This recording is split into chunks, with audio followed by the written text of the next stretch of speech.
Hi hello family, welcome to Abhiraj style. இன்னைக்கு 21 day summer weight loss சேலஞ்சோட day 12 தான் பார்க்க போகிறோம். இன்றைக்கி என்னென்ன எக்ஸசைஸ் பண்ண போகிறோம், என்னென்ன டயட் ஃபாலோ பண்ண போகிறோம்னு சொல்லிட்டு இன்றைக்கி 4 பெல்லி ஃபேட்டோட எக்ஸசைஸ்லாம் பண்ண போகிறோம். ஸோ இதெல்லாம் பார்க்கணும் அப்படின்னா நம்ம வீடியோக்குள்ளே போய் பார்க்கலாம். வாங்க வீடியோக்குள்ளே போகலாம். வீடியோக்குள்ளே போகிறதுக்கு முன்னாடி நம்ம சேனலை ஷேர் பண்ணுங்கள், சப்ஸ்கிரைப் பண்ணுங்கள், பெல் பட்டனை ப்ரெஸ் பண்ணுங்கள், கமெண்ட் பண்ணுங்கள். அப்போ தான் நம்ம போடுற வீடியோ உங்களுக்கு நோட்டிஃபிகேஷன் வரும், நீங்களும் ரெகுலராக பார்க்கலாம். இன்றைக்கி மார்னிங் ஆஸ் யூஷுவல் நம்ம லெமன் ஜூஸ் தான், அது உங்களுக்கே தெரியும். லெமன், ஹாட் வாட்டர், இது 2 மட்டும் தான் நம்ம பண்ணுவோம். நான் கொஞ்சம் இப்போ ரீசெண்டாக டர்மரிக் சேர்த்துக்கிறேன். ஸோ அது நல்லா இருக்க மாதிரி இருக்குது சொல்கிறதா கொஞ்சம் டர்மரிக் சேர்த்துறேன். நீங்களும் அந்த மாதிரி சேர்த்துக்குங்க, ஆன்டிபயோட்டிக் இருக்குது. ஸோ இதுதான் நான் குடிக்க போகிறேன். நீங்களும் இந்த மாதிரி மார்னிங் எழுந்தவொடனே மறக்காமல் இந்த வார்ம் வாட்டர் லெமனை குடிச்சிடுங்க. இது வெயிட் லாஸுக்கான ட்ரிங்க் இது தாங்க நம்ம டயட்டில். இது மார்னிங் எழுந்து குடிக்கும் போது பார்த்திங்கன்னா இது கான்ஸ்டிபேஷன் வரும் பார்த்தீங்களா. ஸோ இந்த டயட்டில் இருக்கவங்களும் நிறைய பேர் கான்ஸ்டிபேஷன் ப்ராப்ளம் வரும். அந்த மாதிரி இருக்கிறவங்க நிறைய பேர் கேட்டிருந்தாங்க, நான் கூட பார்த்துருந்தேன். இந்த கான்ஸ்டிபேஷன் ஆகுது என்ன பண்ணலாம், கான்ஸ்டிபேஷன் அதுக்கு இது கூட என்ன பண்ணணும்னா ஃபஸ்ட்டு ஒரு 3 டேஸ்க்கு பார்த்திங்கன்னா நீங்கள் ஹனி சேர்த்து கொஞ்சோண்டு ஒரு பிஞ்சு சால்ட்டு சேர்த்துங்க. இதை நீங்கள் எடுத்து குடிச்சிங்கன்னா, அதை ஆட் பண்ணி குடிச்சிங்கன்னா ஒரு வயிறும் ஃப்ரீ ஆகிடும், உங்களுக்கு அந்த கான்ஸ்டிபேஷன் ப்ராப்ளம் வராது. நீங்கள் ஃபஸ்ட்டு 3 டேஸ் டயட்டுக்கு இதை நீங்கள் ஃபாலோ பண்ணுங்கள். ஃபஸ்ட்டு டயட் ஸ்டார்ட் பண்ணி ஃபஸ்ட்டு ஒரு 1 வீக் கூட எடுத்துக்குங்க. அதுக்கப்புறம் ஹனியும் சால்ட்டையும் அவாய்ட் பண்ணிவிடுங்க. அது நல்ல ஒரு சப்போர்ட்டிவாக இருக்கும். நான் அதை ட்ரை பண்ணியிருக்கேன். எனக்கு அந்த மாதிரி வரப்போ நான் அதை ட்ரை பண்ணுவேன். தென் இன்னொன்று என்னென்னு சொல்கிறேன்னு பார்த்தீங்கன்னா, நிறைய பேர் சொல்லுவாங்க 3 நாள் 4 நாள் ஸ்டார்ட் பண்ணி விட்டுடுறாங்க. அவங்களுக்குலாம் நான் சொல்ல வேண்டியது என்னென்னு பார்த்தீங்கன்னா, ஃபஸ்ட்டு வீக் வரைக்கும் உங்களால் கண்ட்ரோல் பண்ணவே முடியாது. எதாவது சாப்பிட்ணும் போல, ஏன்னா ஹவுஸ் ஒய்ஃபாக இருக்கும் போது இன்னும் எதாவது சமைக்கும் போது அந்த ஒரு டெம்டேஷனாக ஆகும். எனக்கு அந்த மாதிரி ஆயிருக்கு. எனக்கும் ஆகலாம் சொல்ல மாட்டாங்க, ஆகும். அந்த டைமில் நாம் எடுத்துக்கிற ஃபுட்டு பார்த்திங்கன்னா, எதா அந்த காய் செய்கிறோம் பார்த்தீங்களா, காய் எடுத்து நான் வாயில் அந்த பசின்னு அந்த தோன்ற டைமில் இதை எடுத்து சாப்பிட்ருங்க. அப்படி உங்களுக்கே பாதாம் முந்திரி ஏதாச்சுன்னா அது வாயில் போட்டுங்க. அப்படியே உங்களுக்கு ரொம்ப டெம்ட் ஆகுது, இந்த ஸ்வீட்ஸ் மாதிரி எதாவது சாப்பிடணும் நீங்கள் நினச்சிங்க அப்படின்னா, மற்ற ஸ்வீட் சாப்பிட்றதுக்கு ட்ரை கிரேப்ஸ் இருக்குது பார்த்தீங்களா, அதை எடுத்து நான் வாயில் போட்டுங்க, நல்லாயிருக்கும். ஏன்னா இதெல்லாம் நான் பண்ணியிருக்கேன். அதே நாளடைவில் என்ன ஆகும் அப்படின்னா, நம்ம எடுத்துக்க டெம்ட் ஆகாது. ஸ்வீட்டு மற்ற ஜங்க் ஃபுட்ஸ்க்கு இதுவும் ஆகாது. உங்களுக்கு அப்படியே ஒரு டெம்டேஷன் ஆச்சு அப்படின்னா, தோணுச்சுன்னா வீட் பிரெட் இருக்குது பாருங்கள், ஏதாவது சாண்ட்விச் மாதிரி சாப்பிட்ணுன்னு தோணுச்சுன்னா வீட் பிரெட் எடுத்துக்குங்க. அதுவும் கண்டினியூ கிடைக்கும். என்றைக்குன்னா தோன்றப்போ அதை எடுத்து அந்த ஒரு நாளைக்கு மட்டும் உங்களுக்கு ரொம்ப டெம்ட்டாக இருக்குது அப்படின்னு டெய்லியும் டெம்ட்டானால் ஒன்றும் பண்ண முடியாதுங்க. அது நம்மளோட நாம் கண்ட்ரோல் பண்ணிக்கணும். என்றைக்குன்னா கண்ட்ரோல் ஆகலை, ஏதோ டெம்டேஷன் ஆகுது, பசங்களுக்கு செய்கிறோம், வெளில எல்லாம் சாப்பிடும் போது சாப்பிட்டுட்டா இந்த மாதிரி நீங்கள் எடுத்துக்கலாம். வீட் பிரெட் எடுத்துக்கலாம், ஸ்வீட்டுக்கு பதில் ட்ரை கிரேப்ஸ் எடுத்துக்கலாம். அது எப்போனா மட்டும்தாங்க, ரெகுலர் கிடையாது. உங்களுக்கு எதாவது சாப்பிட்ணும் போல ஃப்ரூட்ஸ் எடுத்துங்க. எவ்வளோ ஸ்வீட் ஃப்ரூட்ஸ் இருக்குது, அந்த ஃப்ரூட்ஸ் எடுத்துங்க. சாப்பிடக்கூடாது தான், சில விஷயம் நம்ம நல்லது எடுத்துக்கும் போது நல்ல விஷயம் எடுத்துக்கலாம். ஸோ அந்த மாதிரி சாப்பிட்டுக்கலாம். சாப்பிடும்போது ஓரளவுக்கு கண்ட்ரோலாக இருக்கும். நான் அந்த மாதிரி ஆகும்போது நான் பண்ணியிருக்கேன். ஆனால் அதை நான் கண்டினியூவாக பண்ணலைங்க. என்றைக்கோ ஒரு டைம் தான், 1 நாள் 2 நாள் அந்த மாதிரி எதாவது தான் இருக்குமே தவிர ரெகுலராக பண்ண மாட்டேன். ஸோ நீங்களும் அதை இது பண்ணுங்கள். இது ஜஸ்ட் என்னோடய எக்ஸ்பீரியன்ஸை உங்ககிட்ட ஷேர் பண்ணுறேன். நானும் இந்த மாதிரி ஃபீல் பண்ணுறப்போ, இந்த மாதிரி ஒரு டெம்ட் ஆகும்போது நான் பண்ண அந்த சின்ன சின்ன ஒரு ஸ்வீட்ஸ்க்கு பதிலாக ட்ரை கிரேப்ஸும் ஏதாவது ஸ்வீட்ஸ் சாப்பிடும்போது ஸ்வீட் ஃப்ரூட்ஸ் இருக்கலாம் பார்த்தீங்களா, அந்த மாதிரி ஃப்ரூட்ஸ்லாம் நான் எடுத்துக்கிட்டேன். கொய்யாக்காய் சாப்பிடுங்க, நல்லா பசி இதுவாகும். பசிக்கும் போது உங்களுக்கு சாப்பிட்ருங்க, அவ்வளோதான். ஏன்னா சாதம் கிடையாதுங்க, வெஜிடபிள்ஸ் அதெல்லாம் எடுத்து சாப்பிட்ருங்க, கொஞ்சம் எக்ஸ்ட்ரா பண்ணி வச்சுங்க. இன்னொன்னா சில காய்கறிலாம் பார்த்திங்கன்னா பசி, முட்டை எடுத்து சாப்பிடுங்க, 2 முட்டையை அவிச்சு சாப்பிடுங்க. இல்லை முட்டை உங்களுக்கு பாயில் பண்ணி சாப்பிட பிடிக்கலையா, ஆம்லேட் போட்டு சாப்பிடுங்க, ஸ்க்ரபிள் பண்ணி சாப்பிடுங்க. நிறைய முட்டையோட ரெசிபிஸ்லாம் நிறைய இருக்கும், யூடியூப் பார்த்திங்கன்னா உங்களுக்கு தெரியும். ஸோ அதில் நம்ம எப்படி ஆயில் போடாமல், ஸோ பட்டர் போட்டுக்கலாம், நம்ம ஆயிலுக்கு பதில் பட்டர் யூஸ் பண்ணிக்கலாம். ஸோ அந்த மாதிரி நெய் யூஸ் பண்ணிக்கலாம். ஸோ அந்த மாதிரி எதாவது நம்ம எடுத்துக்க முடியுமான்னு சொல்லி அந்த மாதிரி பண்ணி சாப்பிடுங்க. ஸோ அது நல்ல ஒரு இது இருக்கும். ஆனால் என்னை பொறுத்த வரைக்கும் பாயில் பண்ணி சாப்பிட்றதாங்க நல்லது. எதாக இருக்கட்டும், சிக்கன்லேருந்து வெஜ்ஜிலேருந்து முட்டையிலேருந்து எதாக இருந்தாலும் சரி, பாயில் பண்ணி சாப்பிடுங்க, ஆயிலை கம்மி பண்ணிக்கோங்க. அதே நம்மளோட ஹெல்த்துக்கு ஃபஸ்ட்டு ஸ்டெப். இன்னொன்று ஹோட்டல் சாப்பாடை அவாய்ட் பண்ணுங்கள், செகண்டு. தேர்டு ஒன்று பார்த்தீங்கன்னு வச்சிங்களேன், ஜங்க் ஃபுட்ஸை. ஏன்னா குழந்தை இருக்குமா, நம்ம நிறைய ஜங்க் ஃபுட்ஸ் இருக்கும் வீட்டில் சாப்பிடுவோம். அதுக்கு நாம் அந்த ஸ்நாக்ஸ் பாக்ஸ் பக்கத்தே நம்ம பாக்ஸை வைங்க, நட்ஸு போடுங்க, இந்த மாதிரி நட்ஸ் போட்டு வைங்க. அவங்களுக்கு எடுத்து கொடுக்கும்போது நாமளும் எடுத்து 2 வாயில் போடும்போது ஆட்டோமேட்டிக்காக கண்ட்ரோலாக நம்மளோட கண்ட்ரோல் ஆகிடுவோம், ஆட்டோமேட்டிக்காக நம்ம கண்ட்ரோல் ஆகிடுவோம். ஸோ நம்மளோட வயிறை ஃபில் பண்ணிட்டா அது பாட்டு கம்முன்னு இருக்கும். இவனுக்கு கொஞ்சம் கொடுக்க வேண்டியதை கொடுத்துட்டா அவன் பாட்டு கம்முன்னு இருப்பான். நம்ம கொடுக்கலன்னா தான் நம்ம வயிறு வந்து நம்மளை வந்து எதாவது சாப்பிட்ணும் போல் இருக்கும்.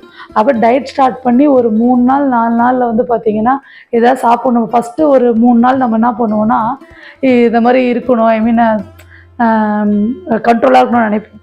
ஆனால் அந்த 3 நாளுக்கு அப்புறம் வந்து பார்த்திங்கன்னு வச்சிங்களேன் சாப்பிட்ணும் போல் இருக்கும். அப்போ இந்த மாதிரி விஷயம்லாம் நம்ம பண்ணணுங்க. சின்ன சின்ன விஷயம், ப்ரெட்டு வந்து வீட் ப்ரெட்டாக எடுத்து ஒன்று தாங்க, அதுக்கு மேலே சாப்பிடக்கூடாது. அதுக்கப்புறம் வந்து பார்த்திங்கன்னா ட்ரை கிரேப்ஸு, ஸோ இந்த மாதிரி ஐட்டம், அப்படி மிஞ்சி போனால் பேரிச்சம்பழம் அந்த மாதிரி எடுத்து அது வந்து நம்ம கண்ட்ரோல் பண்ணிக்கிறதுக்காக. அப்புறம் 2-3 டேஸ் அப்புறம் நார்மலாகினா ஆக்சுவலாக நம்ம டயட்டுக்கு வந்துடணும், அவ்வளோதான். அதுக்கு மற்ற சாப்பிட்றதுக்கு இது சாப்பிட்லாம். அதனால தான் என்னோடய லெமன் ட்ரிங்க் ஆறிட்டே இருக்குது, நான் குடிச்சிடுறேன். நீங்களும் குடிச்சிட்டு வந்துடுங்க. நம்ம வந்து வார்ம் அப் பண்ண போயிடலாம். நான் வார்ம் அப் கிளிப்பெல்லாம் வந்து பார்த்திங்கன்னா லாஸ்ட் வீடியோ கிளாஸில் கொடுத்துருக்கேன். ரெகுலராக மறக்காமல் பாருங்கள், ஏன்னா ரெகுலராக நான் பண்ணுறேன். ஸோ அதனால தான் நான் உங்களுக்கு, நீங்களும் அதை ரெகுலராக பண்ணணுன்னா டெய்லியும் நம்ம வார்ம் அப் பண்ணுறோம், எக்ஸசைஸ் பண்ணுறதால அதை லாஸ்ட் கிளிப்பாக கொடுத்துருக்கேன், மறக்காமல் நீங்களும் பண்ணிவிடுங்க. வார்ம் அப் பிடிச்சிட்டு நான் வாக்கிங் பண்ண ஸ்டார்ட் பண்ணிட்டேன். ஸோ இன்றைக்கி நம்மளோட 1 hour வாக்கிங் இல்லைன்னா 10,000 ஸ்டெப்ஸ் வந்து நடக்க ஸ்டார்ட் பண்ணுற வேண்டியதான். 1 2 3 4 5 6 7 8 9 10. அடுத்த சைடு அப்படி 1 2 3 4 5 6 7 8 9 10. ஸோ 2 பக்கமும் 10 நம்பர்ஸ் பண்ணிக்க வேண்டியதான். நெக்ஸ்ட்டு வந்து பார்த்திங்கன்னா வாக்கிங் போன உடனே இந்த கூல்டவுன் செஷன் மறக்காமல் பண்ணியே ஆகணுங்க. அப்போ தான் நம்ம வந்து நெக்ஸ்ட் நாள் வாக்கிங் போகிறதுக்கு நம்ம தயாராக முடியும். இல்லைனா கண்டிப்பாக முடியாது. லெக் பெயின் வந்துடும். நம்ம ஒரே நாளில் வாக்கிங் பண்ணிவிட்டு என்ன பண்ணுவோம், மறுநாள் பண்ண மாட்டோம். ஸோ எவ்ரிடே நீங்கள் பண்ணுறப்ப இந்த கூல்டவுன் ஸ்ட்ரெச்சஸை மட்டும் மறக்காமல் வாக்கிங் போயிட்டு வந்து பண்ணிவிடுங்க. இது உங்களுக்கு நல்ல ஒரு இருக்கும். நாளைக்கு நீங்கள் எக்ஸசைஸ் பண்ணுறதுக்கோ வாக்கிங் போகிறதுக்கோ தயாராகி நாளைய டேட்டு நீங்கள் வந்து ஸ்கிப் பண்ணாமல் பண்ண ஸ்டார்ட் பண்ணிவிடுங்க. ஃபேமிலி இன்றைக்கி டேவோட வார்ம் அப்பு, ஒர்க் அவுட்டு, வாக்கிங் எல்லாம் முடிஞ்சாச்சு. இன்றைக்கி மார்னிங் என்ன பிரேக்ஃபாஸ்ட்னு பாருங்கள். ஸோ நார்மலான ஒரு ஆம்லேட் தான். ஸோ 2 முட்டை போட்டு இருக்கிற ஒரு ஆம்லேட்டு. ஸோ இதுதான் என்னோடய மார்னிங் பிரேக்ஃபாஸ்ட். மதியம் லஞ்சில் பாருங்கள். பிஃபோர் லஞ்சு கண்டிப்பாக பசிக்கும். ஸோ அந்த நேரத்துக்கு வந்து கொய்யாக்காய், சப்போட்டா சூப்பராக இருக்கும், இது ஃபில்லிங்காக இருக்கும். அதுக்கப்புறம் மதியம் லஞ்சுக்கு என்ன பார்த்தீங்கன்னா காலிஃப்ளவர் சாதம், அப்புறமா சூப்பராக வந்து கெட்டி தயிர். ஸோ இதுதான் மதியம் லஞ்சுக்காக இருக்க போகுது. இது கூட வந்து பார்த்திங்கன்னா கீரை, பருப்பு கீரை போட்டு ஒரு முருங்கைக்கீரை போட்டு ஒரு கூட்டு மாதிரி. இது கூட வந்து சூப்பராக கேரட் பொரியல், கேரட் முட்டைக்கோசெல்லாம் போட்டு ஒரு பொரியல். ஸோ இதுதான் வந்து மதியம் லஞ்ச். இன்றைக்கி நைட்டுக்கு என்ன டின்னர்னு வீடியோ ஸ்கிப் பண்ணாமல் பாருங்கள். நீங்கள் இதே மாதிரி வந்து நீங்கள் டயட் ஃபாலோ பண்ணுங்கள். ஆல்டர்னேட் வேறு ஏதாவது வெஜிடபிள்ஸ் இருக்குன்னா கூட எடுத்துங்க. பட் இதே மாதிரி நீங்கள் எடுத்திங்கன்னா சூப்பராக வெயிட் லாஸும் பண்ணலாம், நம்ம உடம்பு நல்லா ஹெல்த்தியாகவும் இருக்கும். ஹாய் ஃபேமிலி, வார்ம் அப் முடிச்சிட்டிங்களா? வாக்கிங் பண்ணிட்டீங்களா? ஸோ நான் எல்லாம் முடிச்சிட்டேன். இப்போ நான் எக்ஸசைஸ் பண்ண வந்துட்டேன். என்னென்னு பண்ண போகிறோன்னு பார்த்தீங்கன்னா இன்றைக்கி பெல்லி ஃபேட்டுக்கான எக்ஸசைஸ் தான் நம்ம பண்ண போகிறோம். ஸோ அது பண்ணுறதுக்கு 4 எக்ஸசைஸ், பெல்லி ஃபேட்டுக்கான 4 எக்ஸசைஸ் நம்ம பண்ண போகிறோம். அது எப்படி பண்ணுறதுன்னு பார்க்கலாம் வாங்க. நான் லாஸ்ட் டைமே சொல்லியிருக்கேன், லாஸ்ட் வீடியோவில் சொல்லியிருக்கேன், நம்மளோட பெல்லி ஃபேட்டை தான் குறைக்கிறது ரொம்ப கஷ்டம். ஸோ அதோட ஒர்க்கை தான் நான் தொடர்ந்து போட்டுட்ருக்கேன். ஏன்னா இதுதான் குறையவே குறையாது. இது குறைஞ்சா ஆட்டோமேட்டிக்காக மற்றது எல்லாமே தானாக நம்ம பண்ணுற ஒரு ஆக்டிவிட்டியில் வந்து இதுவாகிடும். ஸோ டயட் ப்ளஸ் இந்த எக்ஸசைஸ் இதெல்லாம் பண்ணும்போது நல்ல ரிசல்ட்டை நம்ம பார்க்கலாம். ஸோ நான் 21 டே சேலஞ்ச் முடிகிறப்ப நான் எப்படி ரிசல்ட்டை பார்த்து ஹாப்பி ஆகணும், நீங்களும் அது மாதிரி பார்க்கணும், நீங்களும் ஹாப்பி ஆகணும். ஸோ நீங்களும் நம்ம கூட வாங்க, நம்ம எல்லாம் சேர்ந்து பண்ணலாம்.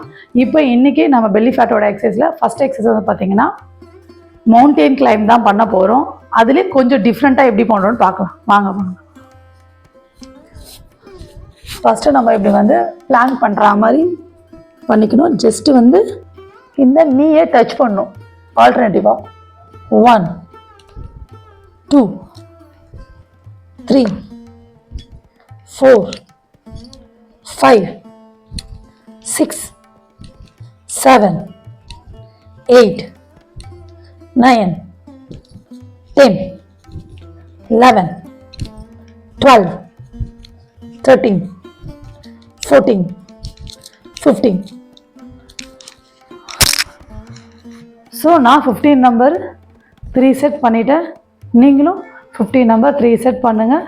நடுவில் வந்து ஒரு எக்ஸசைஸ்க்கும் இன்னொரு எக்ஸசைஸ்க்கும் நடுவில் ஒரு 20 செகண்ட் வந்து நீங்கள் ரெஸ்ட் எடுத்துக்கலாம். ஸோ இப்போ நெக்ஸ்ட் எக்ஸசைஸ் என்னென்னு பார்க்கலாமா? இந்த ஒர்க் அவுட் வந்து பார்த்திங்கன்னா தையிலையும் ஒர்க் அவுட் ஆகும், ஆப்ஸ்லேயும் ஒர்க் அவுட் ஆகும், பட்லேயும் ஒர்க் அவுட் ஆகும். ஸோ இது வந்து பார்த்திங்கன்னா நீலிங் ஸ்குவாடு தான். இது எப்படி பண்ணுறதுன்னு பார்த்திங்கன்னா ஜஸ்ட்டு ஹிப்பில் கை வச்சுட்டு அப் அண்ட் டவுன் பண்ணுவோம். சிட் அண்ட் ஸ்டாண்ட் மாதிரி 2 3 4 5 6 7 8 9 10 11 12. நெக்ஸ்ட் ஒர்க் அவுட் வந்து பார்த்திங்கன்னா கோர் ஸ்ட்ரென்த்னிங் தான். இதில் வந்து நம்ம பிரிட்ஜிங் பண்ண போகிறோம். அது எப்படி பண்ணுறதுன்னு வந்து பார்க்கலாம். ஃபஸ்ட்டு வந்து பார்த்திங்கன்னா நம்ம நார்மலாக வந்து பொசிஷனுக்கு வந்துடணும். பொசிஷனுக்கு வந்துட்டு ஜஸ்ட்டு நம்ம எவ்வளோ நம்மளால் ஹிப்பை வந்து ரைஸ் பண்ண முடியுமோ அந்த அளவுக்கு நல்லா ஹிப்பை ரைஸ் பண்ணி ஹோல்டு பண்ணணும். 1 2 3 4 5 6 7 8 9 10 11 12 13 14 15 16 17 18 19 20. கோர் வந்து பார்த்திங்கன்னா நல்லா ஒர்க் ஆச்சுங்க. இந்தமாரி 20 × 3 செட் பண்ணிங்கன்னா தேர்டு செட்டில் உங்களுக்கு நல்ல எஃபெக்டிவ் இருக்கும். விடாமல் இந்த 3 செட்டையும் மறக்காமல் பண்ணிவிடுங்க, நல்ல எஃபெக்டிவ் இருக்கும். நெக்ஸ்ட்டு வந்து நம்ம நெக்ஸ்ட் எக்ஸசைஸ் வந்து பார்த்திங்கன்னா டாகி கேக் தான் பண்ண போகிறோம். அது பண்ணுறப்ப பார்த்திங்கன்னா கோரும் டைட்டாகவும் க்ளூட் மசிலும் வந்து பார்த்திங்கன்னா நல்லா ஒர்க் ஆகும். ஸோ அதை எப்படி பண்ணுறது பார்க்கலாம். ஜஸ்ட்டு நீலிங் பொசிஷனுக்கு வந்துட்டு ஆல்டர்னேட்டிவாக லெக்கை வந்து என்ன பண்ணணும், கிக் பண்ணுற மாதிரி டாக் வந்து எப்படி கிக் பண்ணுமோ அதேமாதிரி நாமளும் கிக் பண்ணணும். இது வந்து பார்த்திங்கன்னா 50 × 3 செட் பண்ணணும். 1 2 3 4 5 6 7 8 9 10 11 12 13 14 15. இன்றைக்கான ஒர்க் அவுட் முடிஞ்சிச்சு. எனக்கு நல்ல ஆப்ஸ் நல்லா டைட் ஆகிடுச்சு. நீங்களும் என் கூடயே தொடர்ந்து பண்ணிட்டு வந்தீங்கன்னா நல்ல ரிசல்ட் உங்களுக்கு கண்டிப்பாக இருக்குங்க. நான் சேலஞ்ச் பண்ணுறேன், ட்ரை பண்ணி பாருங்கள். வாங்க இன்றைக்கான நம்ம ஒர்க் அவுட் பண்ணதுக்கான ஸ்ட்ரெச்சஸ் பண்ணணும். ஸோ கோபுரா ஸ்ட்ரெச்சஸும் பப்பி ஸ்ட்ரெச்சஸ் தான் பண்ண போகிறோம். அது எப்படி பண்ணுறதுன்னு பார்க்கலாம்.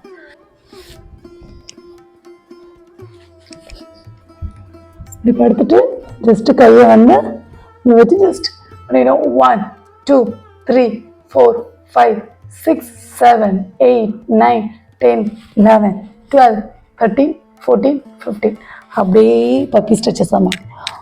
1 2 3 4 5 6 7 8 9 10 11 12 13 14 15.